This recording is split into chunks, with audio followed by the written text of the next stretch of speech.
Hi, it's Lisa here from What's What, and I also run Indoor Air Aware.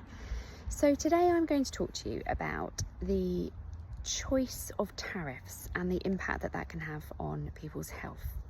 So here in the UK, in order to identify the best energy tariff for us, we either go to price comparison websites. Somebody might tell you, maybe a neighbour, oh, I'm with so-and-so, and then you switch to that company. And then the other way in which we choose energy tariffs is through reps. So there's one energy supplier in particular that has reps that work for them. They drive around in branded cars, that sort of thing.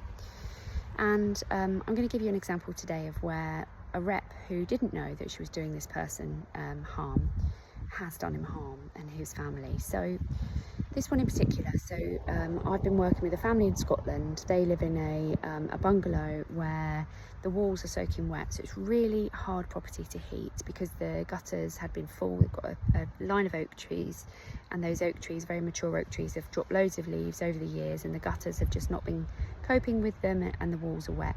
So inside the property there's a very bad mould and damp problem.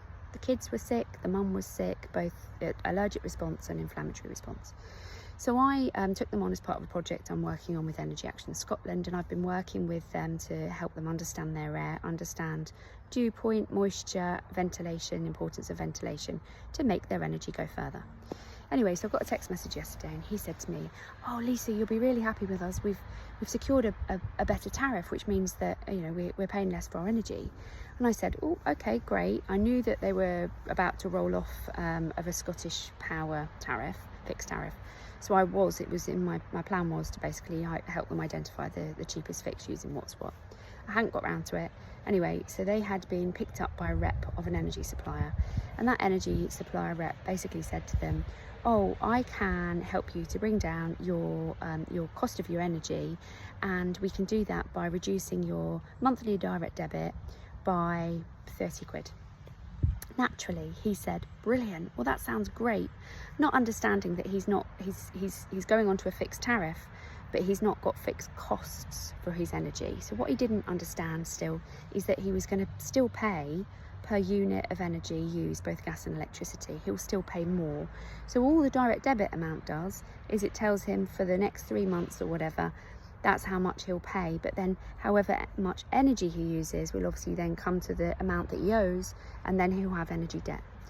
So I did all the calculations against the cheapest one on the market, which happened to be Ecotricity, versus Utility Warehouse, which is the one that he'd been switched on to, thinking he was getting a good deal. Over the year, based on his annual consumption of last year, which hopefully will come down a little bit because I've helped him to understand ventilation, but over the year he is now going to be spending £180 more on energy with Utility Warehouse than he would be with Ecotricity.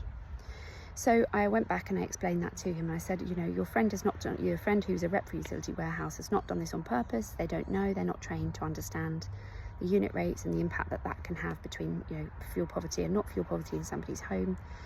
But what you have done is you've been switched onto a tariff that is going to cost you £180 more in the next year, which may mean that they have to ration energy, they'll use less heat hours as a result. And then at the end of all of that, they're then going to be slammed with a big bill. So where the direct debit has not met the cost of the energy that they've been using, they're then going to have a bill. That bill then might put them into energy debt, which then energy debt costs all of us consumers, because there's a provision set into the price cap for that. So why am I telling you this? What I'm telling you today is the fact that choosing the right tariff is crucial to a home's health. And how can we, as a nation, leave this up to price comparison websites that don't show you by default the cheapest tariff? How have we let this happen? How have we let rep-based suppliers go out and dupe people into choosing tariffs that are more expensive for them, that will leave that family at risk of being sick this winter? I honestly just want to cry at how awful this situation is, and that's exactly why What's What exists. It's about helping everybody to cut through all of the noise and just find the one tariff that will buy them as many heat hours this winter as possible. If you need any help, if you're a council or housing association, you want to make sure that your tenants are going to get the most heat hours and protect your properties, then just use What's What. At the moment, there's a postcode checker there. The full service is going to be launching before this winter. Please keep watching this space, but please do not let anyone talk you into choosing a tariff that might cost you more this winter than it needs to.